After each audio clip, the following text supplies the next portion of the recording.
Hey guys, Waterfowler41 here, and in today's video we're going to be doing a performance brake upgrade on my 2023 Ford Raptor. So enter the Wilwood Brake Kit. So I picked up this kit from Hammer Performance, so huge shout out to Tyson and the team. I had 1,000,001 questions before I picked out the specific kit that I wanted. He was right there to answer all my questions along the way, and here we are, we got the kit. So when I say kit, everything on this table comes under one part number. So it's really nice. You get everything you need to make sure that this installation is 100% bolt-on. So let's dive into the kit. Then what we'll do is we'll get into the installation. Then I'll talk through some 60 to 0 numbers because I did do some 60 to 0 pulls yesterday with my Dragy. I'm gonna do some after I install the brakes so we have some numbers to compare. And then we'll close out this video with my final thoughts. So let's get into the parts. So at the heart of the kit, you obviously get your new calipers. You have the option to get these in black or red. I went in black. I think it's just going to look good with my silver wheels. Red just doesn't really fit the theme that I'm going with. But anyway, red would look cool though if it's on the right build. Then you also get your selection or your option of rotors or pick of rotors. I went with the slotted rotors. I don't personally like slotted and drilled rotors, which is your other option. I just feel like those are a little bit louder. And I wanted a performance upgrade, but I didn't want to sacrifice ride quality or really noise quality. So we left the slotted ones out, or we left the drilled ones out and went with just the slotted. I don't believe you have a solid option, but slotted is going to help remove some of that brake dust. It doesn't help dissipate or perform any better than solid brakes. It just helps get that dust out of the way so you have a nice clean contact surface every time you hit the brakes. Also in there you get new brake pads that will fit into the new calipers. And then you get the ancillary parts. So you get some new caliper bolts. So these are for attaching this guy to the spindle. And then underneath there you get some new stainless steel brake lines that are for connecting the caliper itself to the hard line on your truck. So it's a factory connection. So it's going to connect from here, and then on the other end, so I believe right here, this is going to connect to the factory connection on truck. So like I said, everything's 100% bolt-on.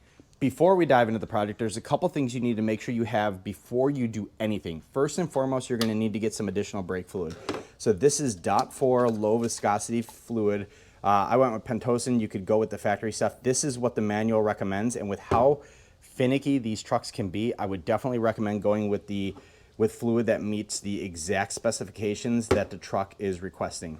You also need some thread locker 271 for our new caliper bolts, some PTFE tape for attaching the brake hard fitting on the back of the caliper to the caliper itself, and then to make bleeding much easier, make sure you get yourself a pressure bleeder. You could also use Forescan. I'm not familiar with how to do that, but Forescan's an option as well. I think it has a service mode where you can pump the brakes, it basically using your computer, and it'll aerate the lines, get all the air out, and then you close the bleeders. Also, have a battery tender available. So we're gonna plug the battery tender into the truck because in order to do any sort of brake modifications or installation on the truck, you have to put the truck in brake maintenance mode, and I'll show you how to do that in a minute. But that means your truck's gonna have power pretty much the entire time you're doing this project. And the last thing you wanna do is kill your battery. So we're gonna plug it into a battery tender so that when we put it in brake maintenance mode and start diving into the front brakes, we're not gonna run our battery dead and then end up, SOL at the end of this project. So without further ado, now let's hop in the vehicle. I'll show you how to put it in brake maintenance mode, and then we could dive right into the installation. All right, like I said, the first thing you want to do before you start touching and digging into your brakes, or even before you get your car up on jack stands, is you need to put your truck in brake maintenance mode. And it's not as easy as going into your dash and flipping brake maintenance mode on. So here's how you do it. First thing you want to do is go ahead, turn your truck on. Then you want to hold the gas pedal down. Then the next thing you want to do is push your emergency brake down. Hold those two down. Turn the truck off. Turn it back on. And then release them. Once you release them, that should send your truck into a whole bunch of things, but this basically now shows that we're in brake maintenance mode. So it's very simple. At the end of the installation, I will show you how to take the truck out of brake maintenance mode. So now we're at the point where we could dive into the brakes. So we're gonna be removing a couple factory pieces. Obviously the caliper is gonna come off, rotor is gonna come off, and then the dust shield on the back is gonna come off. Good news is this is all super easy. Also, along with the caliper, we're gonna remove the brake hose here. That goes all the way up to that hard fitting right there. Our new brake lines are gonna attach to this hard fitting. You're gonna have stainless lines going right into the back of your new Wilwood calipers. So, first thing we're gonna do is we're gonna take a picture of everything. Primarily, we're gonna take a picture of the runs of the wires and cables and everything. We wanna make sure that once we go back to reinstall everything, we're installing everything as close to factory as possible. Second thing we're gonna do is we're gonna pry right here. We're gonna open up this little clamp here that's holding on the brake hose. We wanna be able to get this guy out of here. And I will say, of all of the things you gotta do on the brake install, This is probably the hardest thing. So let's get the ABS line out of the way. Let's pry this little plastic piece out of the way, and then use a big old wrench and a pry bar to open this guy up so we can get the brake line out of there. Once we do that, then we can go back on the back side of this caliper, loosen everything up, and dive back into the project. All right, so let's talk about that little clamp right here. The easiest way to get it undone is take a little pry bar here and then twist it. And as you twist it, it'll open up. It's a really thick piece of metal, and it's not something you can get just like needle nose in there to bend it. You really do need a little bit of backbone. So this guy is plenty. So I'm just gonna basically take it and keep twisting like that till I have enough room to slip that brake line out. Then once we do that, we are gonna grab a, what is this? A 21 millimeter socket. We're gonna undo the top socket here, and then the other socket on the bottom that's attached to the caliper. Be careful, there's 4 bolts basically in line on the back of the caliper here. Only 2 of them are attached here. They're threaded into the caliper body, and they are 21 millimeter bolts. So 21 millimeter one up on top, and then I believe the furthest one to the back of the truck is the other bolt for this. But just kind of look behind her, you can see which one lines up with there. So then once we undo these bolts and undo the brake line here, we could then take a piece of wire or zip tie and just hang the caliper up out of the way. We're done with that for now. We'll remove it later on down the road, and then we can focus on installing our Wilwood equipment. All right, so we have our brake line freed up, and we're just gonna leave this little bracket here in place. We're ultimately gonna attach the new stainless line bracket right to this corner, but we'll get there in a bit here. So we got our brake line freed up. We took all those plastic clips off. Ultimately, I ended up removing these 2 clips on the other side. You don't need them. And then I loosened the caliper, so this guy's ready to go. Go ahead and take whatever you're going to use to hang your caliper and hang it on your sway bar. That way, once you get this guy off, you have a quick and easy way to hang it because it is heavy. You don't want to drop it and rip these lines. Okay, so we have our caliper hanging back there on the sway bar with some wire, and the good news is our rotor is nice and free. If your truck is a little bit older, sometimes you need to hit on this guy. The good news is there's no like mounting screw on here. Usually sometimes some manufacturers have like a torque screw in here where you end up having to drill it out. Not the case in terms of my Raptor. So this guy's loose, he's ready to come off. Let me get 2 hands. We'll pull them off, then I'll show you the 3 bolts, the 3 8 millimeter bolts you need to remove to get that dust shield off, and then we're in good shape to start reinstalling the Wilwood. All right, once that rotor's out of the way, here's 1 8 millimeter, there's another 8 millimeter here, and then another one here. Those 3 need to be removed, and then the dust shield's good to go to pull off. Then it's as simple as slapping the Wilwood stuff on, and then using some of the new hardware to install it, and then we'll show you how to run the stainless steel line. But let's get that dust shield out of the way, the rotor on, and then we'll start talking through how we prep the caliper before we install it. All right, so we have to prep our caliper before we install it on the rotors. So the easiest way to do that, or I guess here's what we're all dealing with. We got our 2 brake pads here, we have our pins, and then we're gonna need a hammer and some sort of flat piece to hammer these pins in. So I'm gonna use just kind of a long bolt here. It was plenty on the other side, so it works perfect. You also wanna make sure that you are using the proper side caliper. So if you look inside, on the outside, if you look on the inside of the caliper, on the outside pistons, there's an arrow, and that arrow is the primary rotation direction. So since this is gonna be installed on the truck like that, the arrow is pointing up, so we got the right side. So now what we're gonna do is we're gonna take our pads here, and we're just gonna basically pop them into place, and then I'll show you a trick to keep them aligned. So then this guy goes in like so. Then, because they're gonna wanna pop out when you're installing those pins, go ahead, use some of that packing, some of those peanuts here, or I guess some of that packing material to hold the brake pads in place. And then the pins are gonna be installed from the back side of the caliper to the front side. So we got one in there, and then we have our second one. Now it's as simple as taking our flat bolt, putting it square in the middle there, and just hitting these guys so they pop in. All right, so once you hammer those pins in, and once they're recessed below the edge of the brake pad, you feel it basically stop, then we're good to go. So we can remove these. Now our caliper's ready to go to install it on the rotor. So let's get back to the truck. All right, so now that our caliper is prepared, I went ahead and installed our rotor. The rotor, at least for the slotted ones, it's not directional. At least I didn't see any sort of arrow that would indicate which way it should rotate. I think they could go either way, whereas the slotted and drilled ones do have a direction. Look for the arrow, usually it's an indicator. So now we get our new hardware here that came in the kit. We're gonna use some Thread Locker 271 on these bolts, and these are gonna thread through the back of the spindle into our new Wilwood housing. Pretty simple to install. You can see the threaded inserts here. This is what you're installing these bolts into. So the easiest way to do this is to install the bottom one first. That will hold the caliper in place, and then we're gonna put Thread Locker on the top bolt, install that guy, and then we'll go back, remove the bottom one, and then put the red locker on that one to reinstall it. So it's just a little bit of a cumbersome step-by-step process, but it's very doable. We got that guy in. We're gonna drop our light. All right, so while you're installing these, just a note, these are 15/16 bolts, the ones that come in the Wilwood kit. So there's some big boys on here, but they're easy to install. So let's get the thread locker reinstalled on the top guy here, and then we are done, and we'll torque these guys down. I'll go figure out what we need to torque them to, and then I'll show you how to run the stainless steel brake cable, because that's the last part before we get into bleeding, because this project is easier than I thought, and I haven't run into an issue yet, knock on wood. All right, so it is 120 foot-pounds on those bolts holding the caliper on. Now you'll see a red mark on there. That's called a witness mark. That is something that if you are working on brakes or any sort of life safety equipment, I would get in the habit of doing. The reason we do that is we mark where the bolt is at when it's fully torqued down. That way we have a very clean inspection line. So if we go underneath the truck and look and we see that the bolt backed off a little bit and those lines don't match up, and they do match up, it's just a weird angle. So if those lines don't match up, then we got an issue. We need to retorque things. So we put a line on all those bolts that we removed to reinstall, and that way we have an easy, quick way to check it.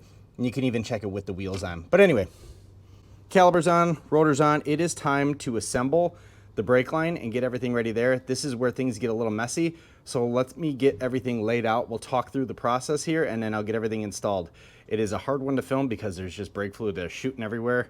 But I will do my best to explain things. All right, so once we get a caliper on, the first thing you're going to install is this little fitting here. You're going to want to put some PTFE tape on the threaded section here, and this flat threaded section is going to go right into the back of the caliper. So basically threads in like that, and once it's fully installed, you want it pointing straight up. This is what your stainless line is going to point to or attach to. So let's go ahead and get this guy installed, or I guess put the PTFE tape on there, get this guy installed using an 11mm wrench. And then I'll talk through how the stainless steel line goes in. We'll install it, and then I'll show you the final product there. All right, so let's talk about how the line gets installed. So we already have our fitting on the back of the brake caliper. You can see right there. Make sure it's pointing straight up. All right, so the stainless steel line is going to attach to that fitting. Then it's going to travel up here, and then using this little converter here, this portion is going to attach to the solid line or the hard line on your truck, and then all the soft line is going to get removed. So when you install this piece, it'll go brake line into the Wilwood adapter piece. This adapter piece is going to go through this little bracket here. This bracket is going to replace that silver one on your chassis, 10mm bolt there. And then your factory brake line is going to thread right into this guy. There's no PTFE needed on any of these portions. Just tighten them up so then the leaking stops.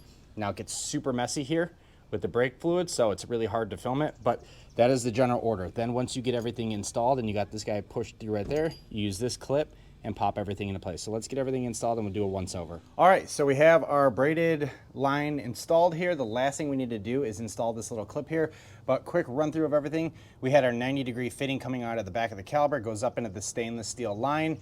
Then inside the stainless steel line, you get this little clamp. It just bolts right to the factory bolt here. Like I said, we just leave that guy in place. Let's pop our ABS back in there. Then our line follows up this way and it cuts towards the rear of the vehicle. So it comes out of the hard line towards the rear. Make sure you put this bracket the right way.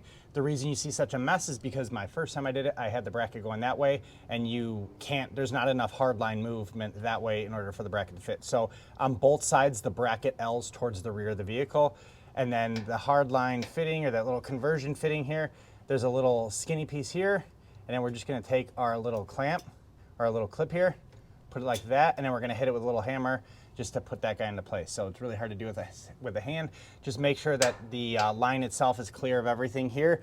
And then what we'll do after we get this clip into place is we'll use the zip ties that come in the kit, and we'll zip tie the ABS line here. So like that, that, and that. We wanna make sure that there's plenty of room here. This section is fixed, so it's not like the caliper is gonna move off of the spindle, but from here to the truck, that's where you wanna have most of your length, or all of your length, to be completely honest. All right, so before we button up everything and get to the bleeding part, one last once over. So we have our caliper installed, we got our rotor installed as well. I was just using 2 lug nuts just to keep everything in place. Stainless steel line. This is an 11mm wrench on both ends of the stainless steel. On this larger section, it's an 18 millimeter, and then on the factory hardline, it's a 13 millimeter. So have those ready. Also 10 millimeter bolt or 10 millimeter socket is what you're gonna need for the factory bracket. You're gonna reuse the bolt and then just use the Wilwood bracket. 10 millimeter here as well on the stainless steel hose clamp. So now that we got everything in place, nothing's getting pulled too tight. We got our zip ties on. I didn't want to go for the third one. I felt like a third one would have been pulling too much on the ABS there. This is plenty here. I think it's plenty enough out of the way. So now what I'm gonna do is clean up the mess I made, and then we're gonna get into bleeding, and I'll show you how to use that pressure bleeder. All right, now that we got everything fully installed on the truck itself, let's talk about bleeding the brakes. Now one of the best ways to bleed the brakes on these newer trucks is with a pressure bleeder. After your truck is in brake service mode, you want to use a pressure bleeder to put pressure on the factory system so that you can push fluid out and basically evacuate any sort of air. Since we open up the lines on the brake system, we introduce some air and we want to get it all out of there. So what we're going to do, first we're going to take some of our new brake fluid, we're going to pour this in the factory reservoir to top it off. Then we're going to pour the rest of this guy inside this tank. Then we're going to connect this cap to the top of the factory brake reservoir right there. So we're just going to remove the factory cap, put this guy on there, and then we're going to connect that hose to this fitting, and we're going to pump this guy up to I think 20 psi, and then we're going to let it sit for a little bit. And then when we do that, what we're going to do is we're going to go down and inspect both the front brakes on both sides just to make sure that we don't have any leaks, because what that's going to do is put pressure on the system. The whole system is going to have 20 psi on it, and if there is a leak, that's going to push some fluid out. We can inspect, tighten the fitting if we need to. Once we confirm that everything is tight, then we could go around and start bleeding. So what we're going to do is we're going to go to the back rear wheel first, find the bleeder valve on the top of the brake, open it up, connect this hose first, open up that bleeder valve, and then we should see some air bubbles in here push out. And then once we see just solid fluid flowing out of here, then we should be in good shape. We can close that bleeder, go on to the next wheel. What we'll want to do is make sure that as we do that, we're maintaining pressure in here. So maybe after each wheel, we're going to come back and inspect the gauge here, make sure we're holding 20 psi in the system. Because every time you open up a bleeder, obviously that pressure is going to release on the system, and all we're trying to do is just get the air out of it. So, all right, so we got our bleeder filled up with a little bit of brake fluid. We got some pressure pulling on there. I decided to go at 10 psi just to be on the safe side. While I was bleeding it, it seemed more than enough. We got our cap on the main tank here, and then we have it connected, obviously. Make sure that before you connect your cap to the brake fluid reservoir here, you fill up the reservoir up to the max level, so everything's good there. Now, I'd already gone on the rear brakes, I already did those. There was no air in those lines. Worked on the front right side. Now I'm going to finish up on the front left side. All you got to do with the Wilwoods is find this little 1/4 inch wrench, and all you're going to do is just find the bleeder and just carefully open this guy up. And what you should see in the beginning is a little bit of air squirt out, and then you're going to start to see a little bit of fluid. So you can see I'm just carefully opening it and a little bit of fluids coming out, and that's what we want to see. So in full transparency, I did already bleed this guy, so I'm just going to bleed it for a couple more seconds here. The whole time you're doing this though, come back and make sure that your fluid housing is staying full and that you're not running out of fluid inside your pressure bleeder. On the rears, it's a 7/16 wrench that you need to use in order to bleed those guys, whereas up here, little 1/4 inch guys. Anyway, let me finish up bleeding, get everything cleaned up, and then we are good to throw the wheels back on, clean up everything because I made a little bit of a mess, and then take it out of maintenance mode and start testing out our brakes here. All right, we got our wheels on. I'm gonna torque the lug nuts down to 150 foot-pounds, which is what the internet says as far as torque specs. Now, I will defer to the Wilwood manual as far as the initial brake testing. So there's some really slow speed brake testing you need to do before you start to really rip on these things. And then also there's a bedding process, and I'll leave that on the screen right here. But there's a process you go about in order to break in the brakes. Everything needs to be seated properly, and there's a series of braking and cooling off and everything that you need to do for the brakes to operate at their optimum performance level. But anyway, I'm gonna get the tender off here, and let's hop in the truck, and I'll take it out of brake service mode, and then we'll test out the brakes, and then we will look at some performance data, my final thoughts, and then we'll close this one out. All right, so now we're gonna take the truck out of brake service mode. So the first thing we're gonna do is turn the ignition on. We're gonna push the gas down. We're gonna pull the e-brake this time. Then we're gonna push the brake down. We're gonna let go of that. Then we're gonna turn the ignition off, still holding gas and pulling on the e-brake. Then we're gonna turn it back on. And that should take us out of brake service mode. And there you go. We are out of service mode. So now what we're gonna do is fire up the truck. And our brakes are working. So we are good. And man, they feel firm already. Hello, hello. All right, so now we're gonna take the truck out of brake service mode. So the first thing we're gonna do is turn the ignition on. We're gonna push the gas down. We're gonna pull the e-brake this time. Then we're gonna push the brake down. We're gonna let go of that. Then we're gonna turn the ignition off, still holding gas and pulling on the e-brake. Then we're gonna turn it back on. And that should take us out of brake service mode. And there you go. We are out of service mode. So now what we're gonna do is fire up the truck. And our brakes are working. So we are good. And man, they feel firm already. All right, let's go test them.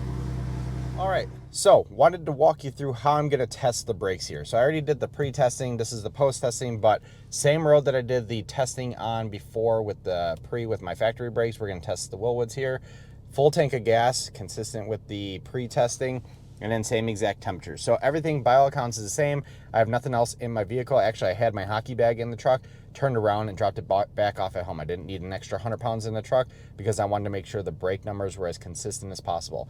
As far as testing, we're gonna be using Dragy. I really don't know how I was planning on doing this without getting this little device. I'll do a full comprehensive review in a video coming up, but for the sake of this video, this is how we're gonna be capturing the 60 to 0 testing. So basically it's a GPS monitor, it's Bluetooth connected up here to my phone. Then you open up the app, and then as you drive, it lets you know when you hit quarter mile, half mile, and all that good stuff. But you can go into specific tests. So for us, we're gonna be doing the 60 to 0 testing here. And you can see I already have my before testing here. We're gonna go ahead and test the after stuff and compare our numbers here. But anyway, tried to keep everything as consistent as possible between pre and post, just to make sure no one can say, hey, you know, you had favorable conditions in this or unfavorable in that. Anyway, I'm gonna go ahead and do my runs here on this road. It's actually the road over there that's completely flat, but I wanted to stay out of traffic here. But anyway, 60 to 0 testing. We're gonna do a couple runs, go back in the garage, and then I'll show you the pre and post numbers. So let's knock it out. All right, so we're back in the garage. Let's take a look at some of the pre versus post numbers. First thing we're gonna do is look at time. And then the next thing we're gonna do is look at distance. I didn't realize the Dragy measures distance as well on these 60 to 0 trials, but it is actually really compelling when you start to put it in perspective of vehicle lengths. So times, what I did is I took the top 3 performing trials from before and after and plotted them side by side. So best time on the before was 3.94 seconds. Best time after was 3.45 seconds. So you're definitely seeing a reduction in terms of 60 to 0 time, which is about 12%. So half a second decrease is equating to about 12% when you look at best versus best. So on average, we're looking at a 10% increase in terms of 60 to 0 stop time. That is excellent. I did not think I'd get that good with these brakes. Anyways, let's take those same exact trials and look at the distances it took to stop this truck from 60 to 0, because that's where it gets interesting and easier to put things in perspective. So the fastest time, so that 3.94 second trial, that was 165 feet. It took this big boy to stop on that flat road. Now the fastest time with the Wilwoods was the shortest the distance for the fastest time with the Wilwoods was 152. So looking at best versus best, it's almost 13 feet difference between the before and after. So what does that mean? These trucks are 19 feet long. It's almost more, or that's more than half a truck length that we took off of the 60 to 0. So if in the event of emergency and you slam on the brakes, you're actually stopping half a truck sooner with the Wilwoods than you are with the OEM. That is huge. That is about an 8% improvement from before versus after. On average, you're looking at roughly 11 to 12 feet as well. So still super reasonable, super respectable numbers for before versus after with these Wilwoods, and definitely something I wasn't thinking would be that high in terms of percent improvement, but I'll definitely welcome them. So that's the numbers. Last few comments on the overall project, and we'll shut this one down. We're obviously seeing better performance. You look at time, you look at distance, these brakes work and they work well. The other benefit you get of these brakes is less fade over time. So these brakes are designed to cool off faster. So if you're hauling or if you're driving long distances or really beating on your truck, those brakes are going to stay cooler and they're going to perform more consistent throughout your run than the OEM brakes will. Last thing, and this is a super surprise to me, is you can feel the lighter brakes. So these brakes are aluminum. The other ones that came off the truck are cast steel, I want to say. And when I go over chops, so like railroad tracks, you feel the lighter brakes in the steering wheel. It basically floats a little bit better over those bumps, and it's not as jarring as it is with the factory brakes. But anyway, with that said, if you have any questions about the installation or questions about my numbers, or if you want to see any additional data, I'd be happy to share it with you. Leave your questions or comments down in the comment section below. Certainly subscribe to the channel. I got some new projects coming up right here and right here. But with that said, thank you very much, guys. Appreciate it. Peace out. Bye.